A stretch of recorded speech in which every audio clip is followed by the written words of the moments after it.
It's a pleasure being here today and working with my friend and colleague Emis and Carrie on a new initiative that has come up when we know that childcare, and I guess I think the first thing I just want to say is I just need an idea of who's in the audience. So who's working in municipal government?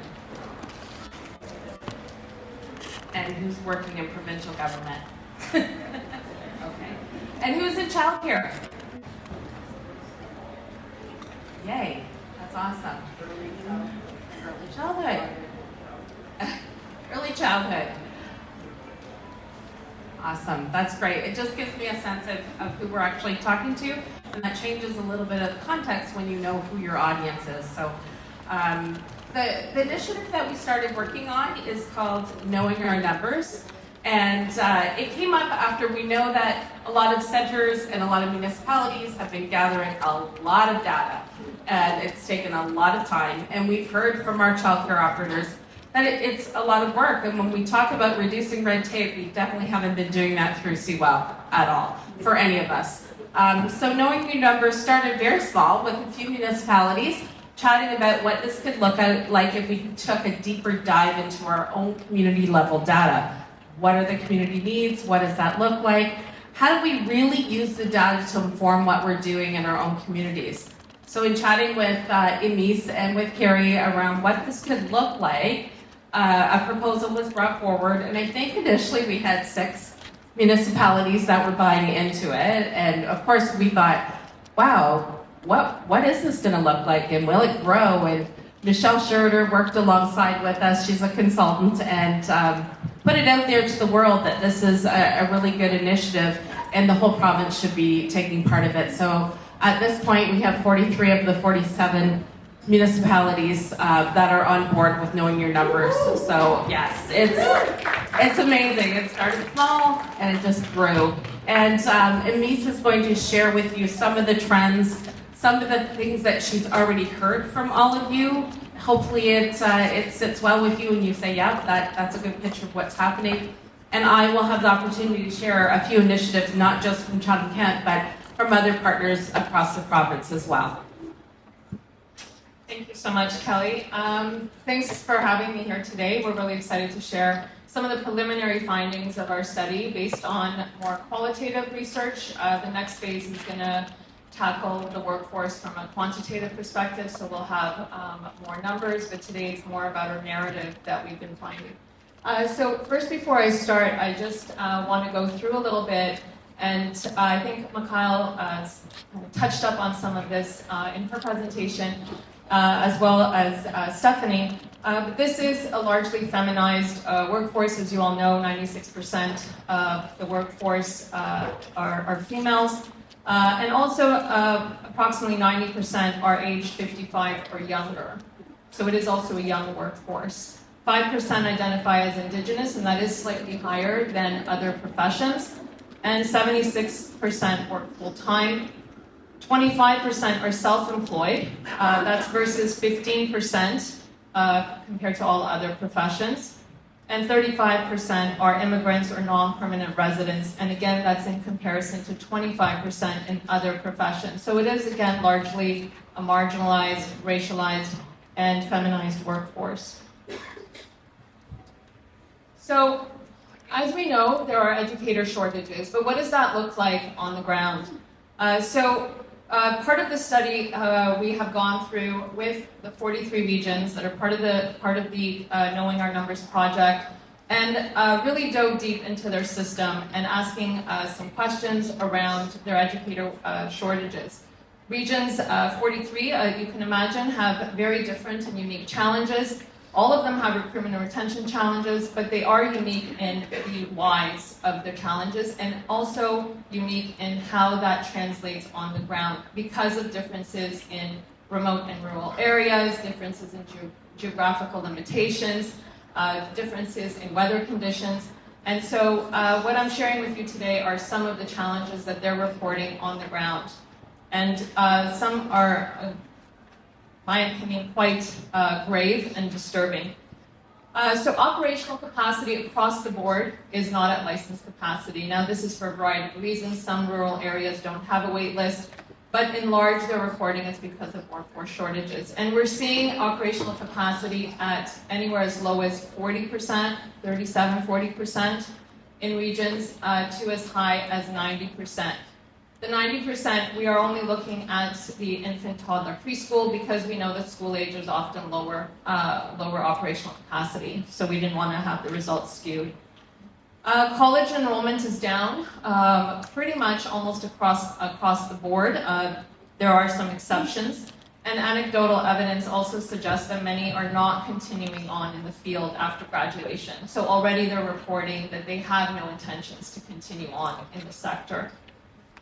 Funding challenges are persist with little attention to the workforce, and I think Armin touched up on that, on the little attention that the Canada-wide has put on the workforce. And so these, we're not going to see any remedies from top down, and so projects like knowing our numbers and really that grassroots of trying to understand what the challenges are and to address the challenges in regional ways. Expansion efforts across the board, we're hearing that have been futile because they have no one to staff current new centers. We have regions reporting that they have brand new, swanky, beautiful centers that have never been opened, are just sitting there empty. How does that translate into quality? So one thing is that there are recruitment and retention issues, and we look at that from a perspective of access usually. Oh, well, we don't have enough spaces because there is not enough educators. But that is gravely affecting quality. And I'm saying gravely, I'm not using that word lightly.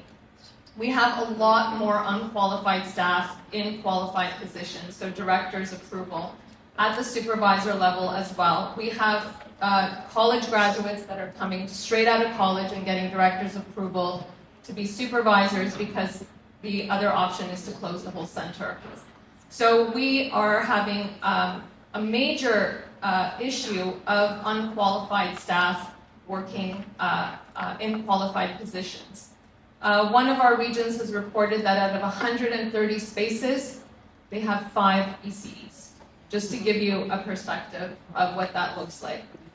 That is also translating into professional development. We're hearing from regions, and Kelly will speak more to that from her perspective, but we're hearing that professional development is now targeted at very basic things, like how does learning happen and how do you implement it? Because of the sheer number of unqualified non-RECs working in qualified positions. Instead of spending time on PE on things like anti-Indigenous racism, anti-Black racism, supporting LGBTQ families, we are focusing PD by and large on very basic things because of the workforce shortages. We're also hearing from regions very concerning that they are reporting that their operators, their supervisors are saying that they have staff that they would have otherwise let go for poor behavior, concerning behavior, serious occurrences, that they are not letting go because if they let them go, that means they have to close the room. We're also hearing that serious occurrences are going up, especially around child handling. And we're hearing that mentorship has taken a nosedive because there are very little qualified staff to be able to provide the mentorship, and those that are there are just so burnt out.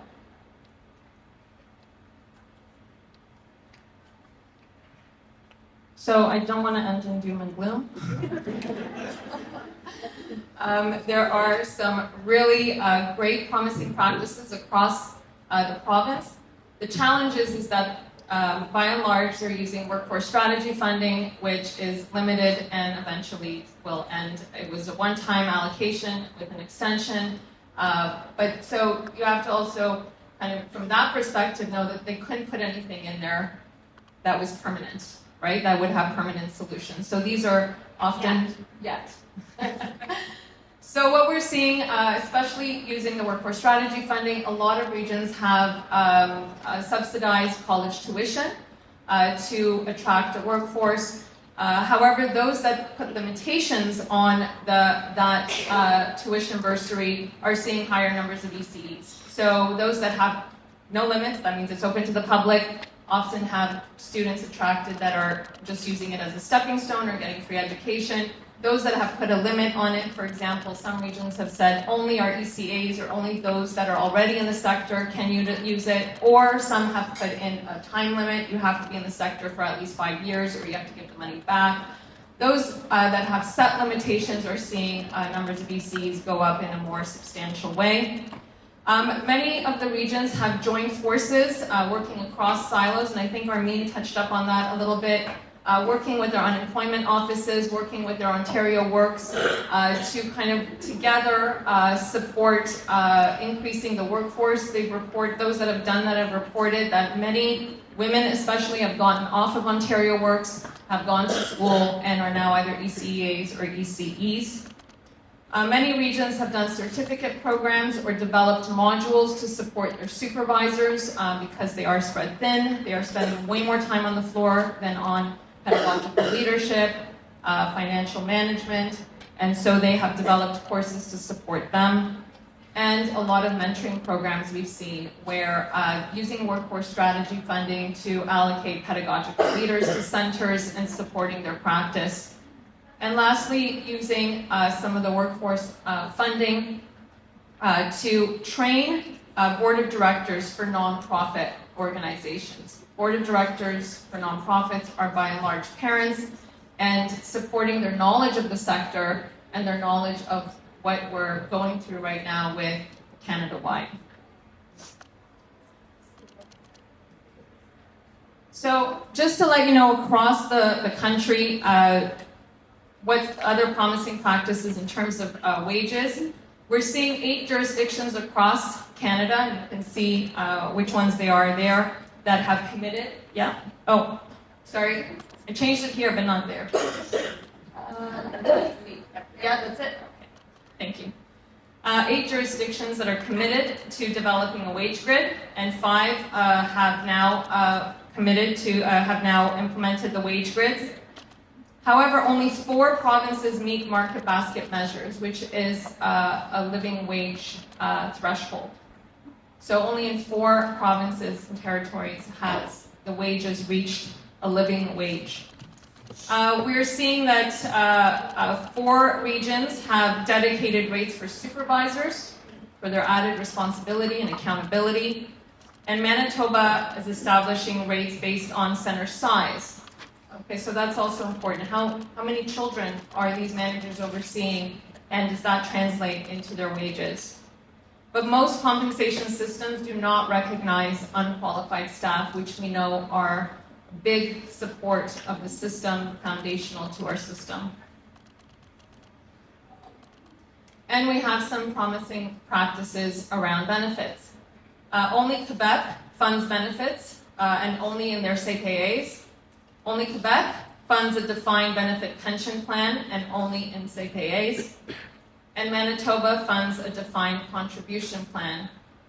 And only in Prince Edward Island and in Nova Scotia have committed to establishing benefit plans. So we are seeing some promising things across the country. So don't want to end on a negative point. But my first set of slides really bring to attention the grave situation that the workforce shortage is having on quality in early education centers. Wow. Thanks, Denise. So thanks for bringing that to light, but there is some positive things that are happening across the province. So I don't think, we should totally dwell on the bad things. I had a colleague ask me the other day, what was the biggest shift or biggest thing I can think of that's been impactful in the last few years? And of course, COVID is the big shift, but really for our early childhood educators, our supervisors, our directors, and our municipalities that had to do a lot of the background work around emergency childcare. It was a shift. Our operators, our centers took a beat down. Morale went down during that time. So now we're really working on not only low pay, but low morale in a lot of our centers as well. How do we start to build that back up? And while the workforce funding that we received is not the be all end all, It is a start, and we need to keep advocating for this money to keep doing wonderful things for our communities. So just some of the things, system-wide shutdowns. What we heard from our ECEs, yes, wages are important, but the fact that we valued them enough and that they were elevated to the same level as our school board staff to say, you're important to us, we're having a system-wide shutdown, and we're all going to be able to attend, you're going to be paid for your day's wages. In Chatham-Kent, we're doing our third one on Monday. We have over 500 educators that will be attending that. It's amazing, and the feedback from that, and again, I tell you that it is a big factor as well. People feeling valued, feeling like they belong. Let's go back to how does learning happen? That feeling of belonging, it needs to happen, right? We're hoping that we can continue with these moving forward as well. I know there's been a lot of policy change. There's been a lot of new workforce challenges, new red tape, as we call it. Wait lists are growing, we know that as well, but how do we combat some of this? What does that look like? So we've taken a different, looked at it through a different lens as well, and tried to pull our other departments, our councils, our mayor, into the importance of the early years. You know, sometimes we fly under the radar and we think that that's okay. I think we should be screaming it from the rooftops. Go back on to what Charles Pascal has said in the past about how important the early years are, early brain development. We need to revisit that campaign again and really put it out there. People don't realize how important it is. And along with that, our economic development. If you're looking at childcare through that lens as well, and I know that doesn't highlight the quality, again, you have to know who your audience is when you're talking, but if we can get that out there to our economic development officers, you're not going to recruit people to your communities. You're not going to have people moving there if there's no childcare. People can't work if they don't have childcare. So what are we doing about this? We're getting out there. Emis and Armin and Michelle and a group of us have presented to Economic Development Canada and also of Ontario. We've done several, and Tanya Millsap from Simcoe has presented to her local, or Ontario's local table as well. We want them to also scream it from the rooftops. We can't be a siloed little agency and sit quietly like we have been in the past. We want to make a difference, and we can make a difference. The other piece I will share with you is we're doing work with 6 other municipalities around new models, new allies, and new narrative. So what does that look like, and what does that mean? New narrative. What is the importance of early years? What is the important job that early childhood educators have? And how do we get it out there? And I heard this talked about earlier with Armin. We're working with our school boards. We're saying we should be getting at them early. And there is a system out there now, and we're looking at the system that's used not in all school boards, but in some school boards across the province. And we're looking at getting the narrative on there to be what we know it needs to be. Around quality, around inclusivity, around access, all of those points to be part of it. And you can also localize this material as well, so it's updated to your local community. So that's some great work. The new models piece is about how can we help operators with the business of childcare? ECEs that have stepped into supervisors, directors' roles, what does that look like and how can we help them? So in the background, doing some of the legwork around HR, getting some models that are out there already that are working, example from the Retired Teachers Federation, how do we get them benefits? And if they all go in, and I'll just give you an example of insurance.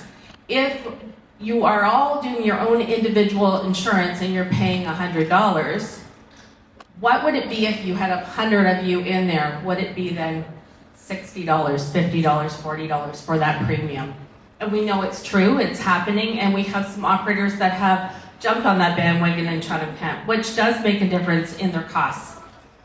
Operators are concerned about CWAP and what that's going to look like. I get it, I see it. We're on the ground, we're trying to work with the operators. Large centers, it doesn't speak to if you have a center with 200 children, you get one supervisor, the end. That can't happen. We know that on the ground, this doesn't work, this model. We're advocating, we've sent discussion papers in, all of the CMSMs, DSABs, all of you have sent discussion papers into the ministry saying, here's what we need to know. We can't keep making these changes, not knowing what the funding looks like going forward, which we don't. We have no idea. The benchmarks they don't have the benchmarks, so we don't know what that looks like going forward yet. And I think the other one I didn't talk about was, I did new allies, new narrative, and I did all of them, okay. And so we also find that working together, so our little team with 6 municipalities is called Better Together. And we know that. Working together, it creates less work for one person, and we rely on each other and we talk to each other about what's happening in our own communities and how we could morph that in another community. The actual CWAP formula doesn't speak really well to different models. Toronto's very different than Chatham-Kent. We have a large rural component to it. What does that look like as we go forward? And how do we work through that? I know I have a whole bunch of notes and I don't want to talk too much because I want you to be able to ask the questions as well. We know through the 4 lenses of how does learning happen, well-being, mental health, let's face it, we're feeling it, our operators are feeling it, frontline staff are feeling it. Everybody's had some mental health issues in the last while. We're hearing that loud and clear. Engagement. We know that this is all part of it. We had an EC social, and everybody questioned me. We did it at a local brewery. And we worked with our local attraction committee, so we just didn't do it for Chatham-Kent. We offered it to our neighborhood communities as well. Come here, we're gonna build morale, we're gonna start talking about what some of the issues are. It was a social night. The feedback was incredible. I had ECs from the school board coming up to me saying, we miss this. I've been an EC in a classroom for 10 years.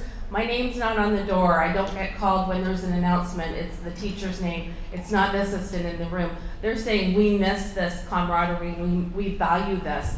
We would come back if we got paid a little bit more. So, you know, it's nice to hear those things.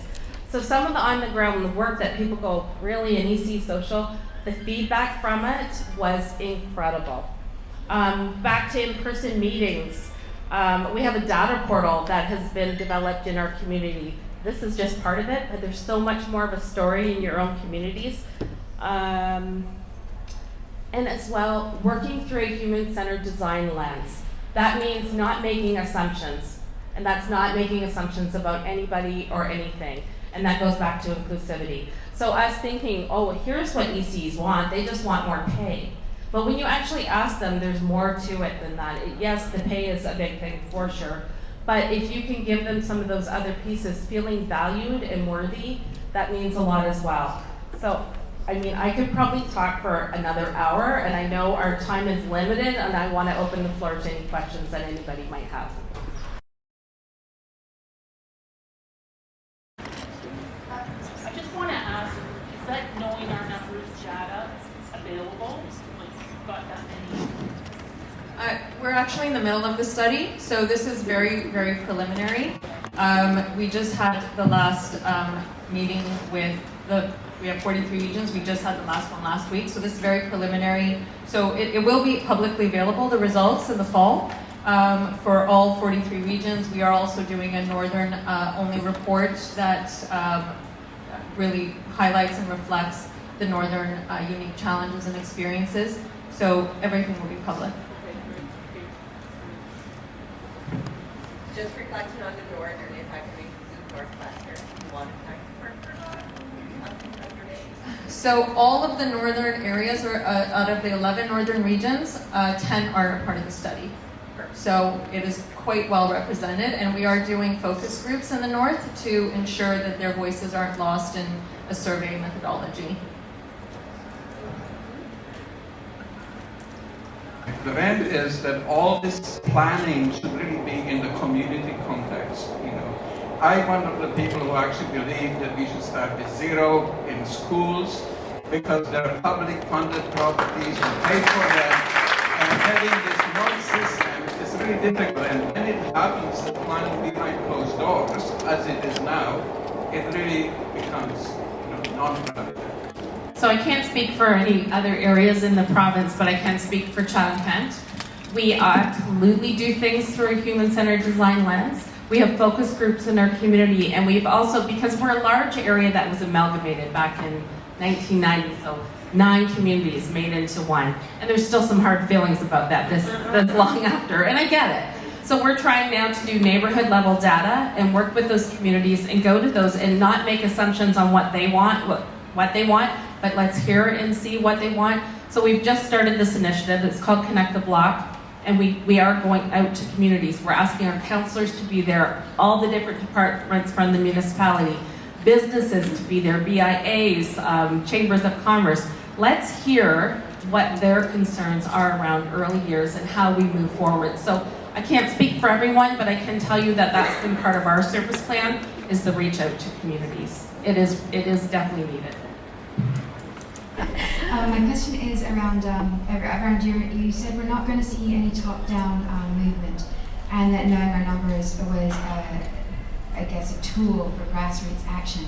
And I'm hearing from, I heard very excitingly actually from Toronto, and from you also about that municipal action.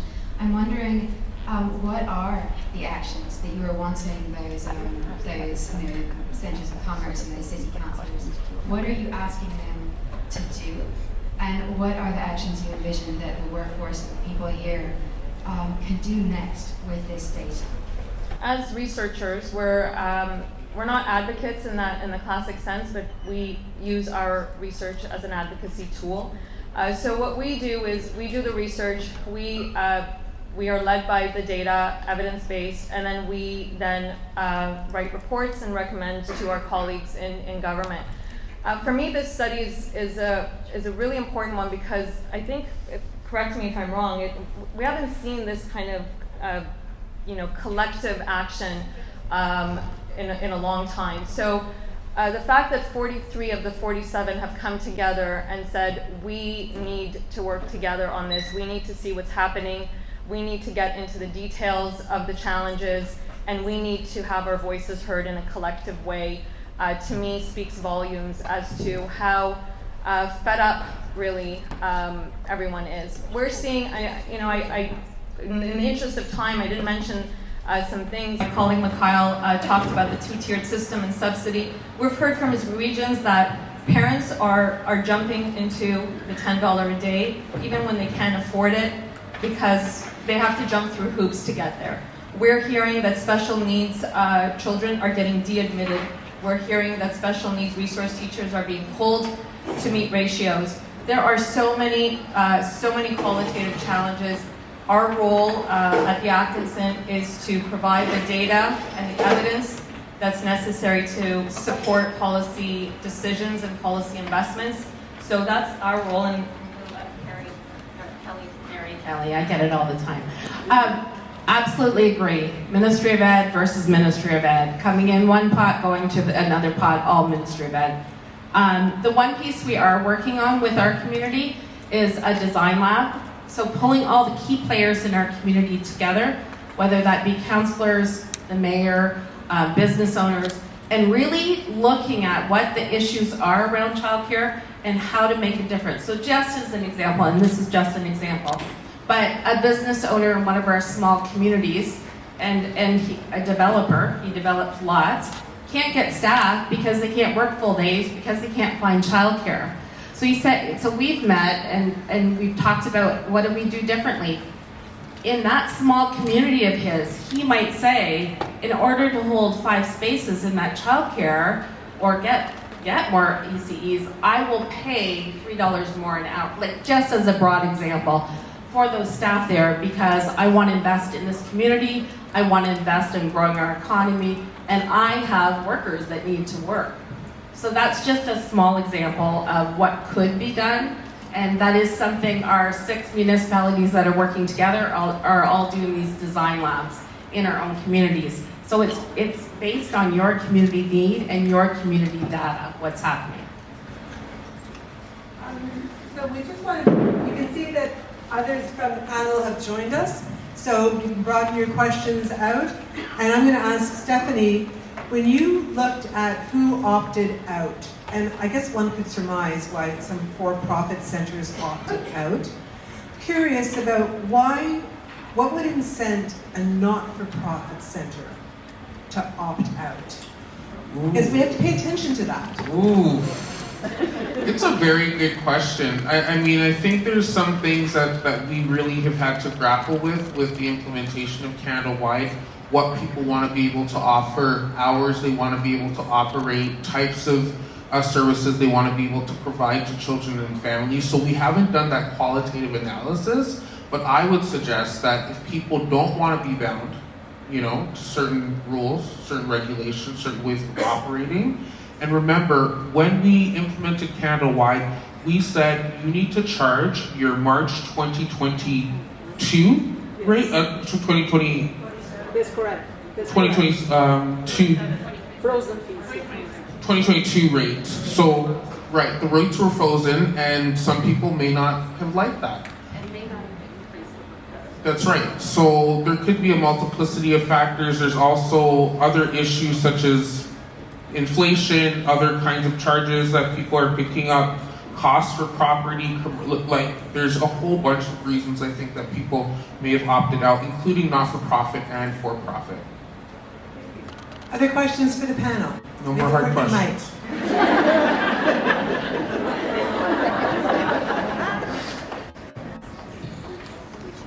Thank you, panelists.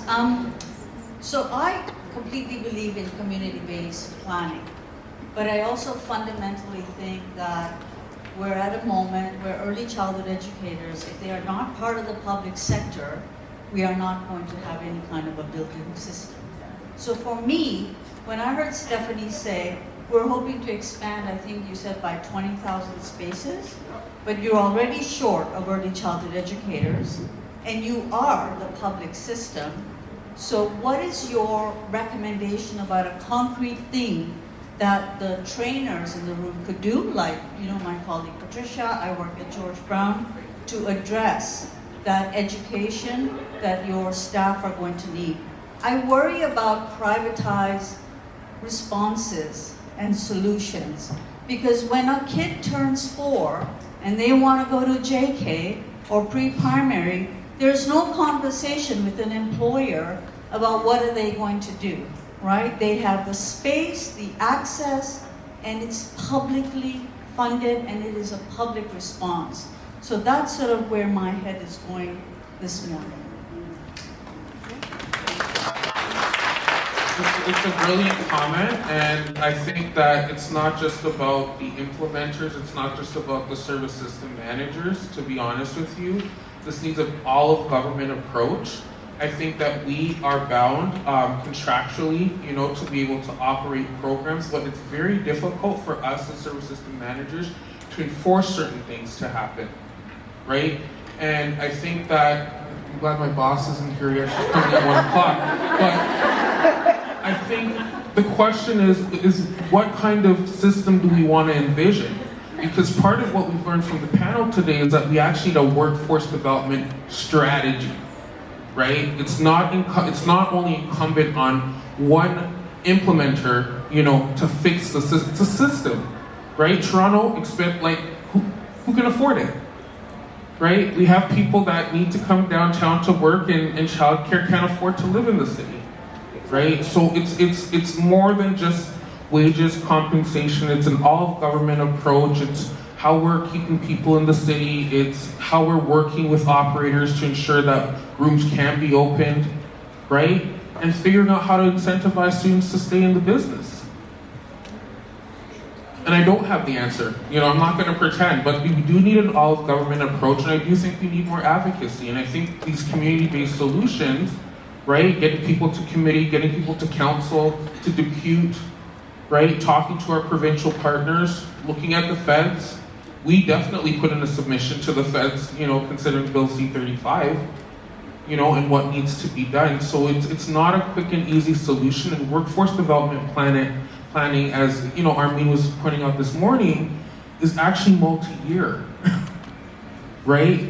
We're having the impacts that started probably 19 years ago, when we really should have been talking about what the sector needs to look like and how we value people in early learning and childcare. So I'm 100% convinced that, you know, we're in crisis mode. We need to facilitate better planning processes, actually understand what workforce development is, demand Who's doing demand studies, right? So there's a confluence of things that need to happen. You know, certainly at the City of Toronto, we're open to hearing it. My policy team really wants to do that consultation work to hear from the public, users and non-users, people who don't even bother to access licensed childcare because they figured out their old cultural community setup. Very important. Thank you. Thank you so much for the question. Another question? Also, a comment is when we look at some of the other sectors, so in terms of post-secondary, we can see what's coming out in terms of the strategic plan coming out of the Ministry of Colleges and Universities, where personal support and health is on the roadmap in terms of post-secondary, and early childhood is not. So our ministries, our Ministry of Education, which is where we're, and Ministries of Colleges and Universities, that's an area where we need to bring people together and persons together, right? Because we have a silo in our government. What a surprise. A question from the audience, a comment. Jane? It works, good. Jessica, I have a question for you. You mentioned pre-primary, it's available for all 4-year-olds. It took a relatively short period of time to expand from a couple of demo sites to the whole province, right? Yeah, yes, absolutely. Absolutely. Going forward in Nova Scotia with expansion that's now being puzzled through, as I understand, do you see a role for further expansion aligned to within schools? Do you see that that will be a way forward in Nova Scotia? I think it could be, especially in our rural communities where the infrastructure isn't there with respect to existing childcares. I think that could be a solution in our rural areas. I think what we've seen in our urban area of Halifax is overcrowding of current schools because often I mentioned the rise of immigration and oftentimes they're coming to Halifax. So we're actually seeing in the central region quite an overload within our school system and the pre-primary programs locating near a school, still connected to the school and still delivered through the public infrastructure, but a bit of a different model.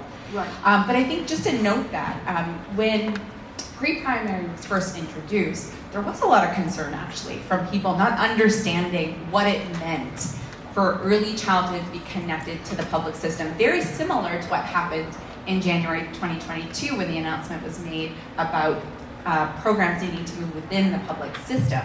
But I think what was maybe a little bit different is there was a commitment from government to make it happen. And they didn't make a lot of, there was some concern still. There were some people who still didn't quite understand it, but they got it done. And they stayed the course to that commitment, that value of connection to school through the public system. And that didn't unfortunately happen in January. It was very quick that things changed. It's a bigger mandate. It's a lot more to figure out. But I think as well as that whole of government approach, I think what we've seen is also a lack of understanding in the public about what it actually means and the importance of equity as a part of that, because those that are raising concerns are not the ones that are experiencing inequity, right? So I think there is some advocacy that we have to do around that about what this really means through a public system and valuing that equity-driven approach. So. Any other questions or comments? I think I have just maybe a comment. I'm from Newfoundland, Labrador, by the way. So we have a situation similar to Nova Scotia where there's a lot of rural issues that we face. Shortage of ECE is another big issue. I work with government, and part of my responsibility is around inclusion of children with exceptional needs. So what we're finding is there, especially with the $10 a day, there is a huge shortage for children accessing those spaces. So as a policy person, there always seems to be catch-22 for every issue that we are faced with and we try and come up with a solution for, there's another issue that we face. So we don't want to sort of, and maybe that is the issue where we mandate that there are a certain number of spaces available for children with exceptional needs, but then we're faced with staff burnout and closing rooms. So I think my comment is we build the system that we want, and if we build it, they will come. I guess what I would like to see, and I believe it was someone made the comment earlier, is that we have accessible, affordable spaces for every single child. Because when a child is denied because they have a special need, they fall behind. And they're constantly trying to catch up. And by the time they make it to the public school system, and I just want to say in Newfoundland and Labrador, our system is primarily privatized. So by the time they make it to the public school system, they're already so far behind. You can hear me, yeah. I just wanted to comment on that, and I think, Peter, you mentioned it. In Canada, education is a child's right. Every neighborhood has a school, and a child has access to that school. And if the child lives far, there's usually built-in structures, hopefully, that allow that child to get to school. We still view early education as a parental problem and not a societal one. And I think the pandemic and our meeting today have shown us that this isn't a parental issue. This is a societal issue. This is an economic issue. The social and economic well-being of our country depends on high-quality early learning. And until we look at it from a child right perspective, it's going to continue to be a patchwork. And that is something that I thought the pandemic would have shifted the lens, but we're right back to where we started. Just a comment. Over the last 35 years, I've seen this continuous effort by community, and I mean both non-profit and for-profit operators, and by the ministry to eliminate municipally delivered childcare. We've seen it across the whole, and at the same time, what people don't realize, we eliminated comparators, we eliminated goals, and are we now paying for those decisions, short-term decisions that were made over the last 35 years? So thank you for that question and comment, because in Chatham-Kent, we did close our directly operated programs. They were our comparator in that community, and we'll never get them back again. Like, we can shout it from the rooftops. They cost more money. They cost more money because we paid our staff more. We kept our staff. We had staff there for 20 years. We had staff there that have been there forever, and yeah, that's not happening now. I walk out to centers and I maybe go back a month later and I'm not seeing the same staff in those rooms, which is difficult as well. So I totally agree with you, and I think I don't personally think that's going to happen, at least in our municipality, anytime soon. We also know that the centers that we had were very inclusive, took the hardest of hard to serve children, and made sure it was happening and got the education they needed to support that. And we don't see that happening. So special needs, to me, extra needs, special needs funding that we're talking about is a whole day in itself that we need to revisit and talk about, having inclusivity and access in our childcare. Somebody has to hold the standard, right? And to me, in Toronto, I hope that we be the people to do that, And I heard of, NIAD this morning just talking about what's happening. There has to be a standard, and we have to fight diligently. My boss is not here. Fight diligently, right, to make sure that happens. And to be honest with you, there has to be an example. There has to be a comparative, or else we're going to lose the ability to keep a stronghold in the sector, and we can't afford that right now. That's all I can say as a public servant.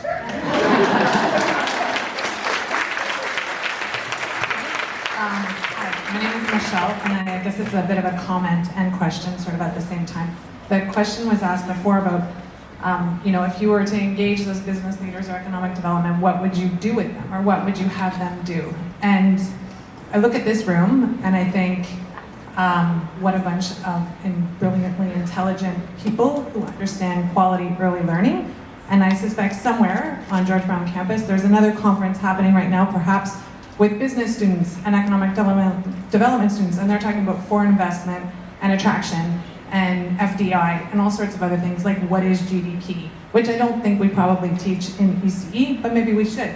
But what I wonder is, how do we shift this from advocacy to business cases? And we need to be talking to our business leaders and our council and our councillors and our mayors and our business leaders and our Chamber of Commerce about what is the business case you have in front of you. When I saw your graph, Dr. McIsaac, with the two graphs in Cape Breton of the public and the marketplace, that same graph done when you look at parents who are looking to return to work and they're struggling with their workforce for all sectors, that graph layered in with what does this mean for parents' ability to get back to work, that's the kind of tool. We have the data around early learning and childcare. We have it from the child lens. With everybody here knowing this, talking to ourselves about it, I think we need to take that, translate it to that other audience and bring it to them in a way that they can see it now as a business case for them to make decisions on where do they want to invest. So thank you so much for your panel and all the work that you're doing. I think we're going to get there.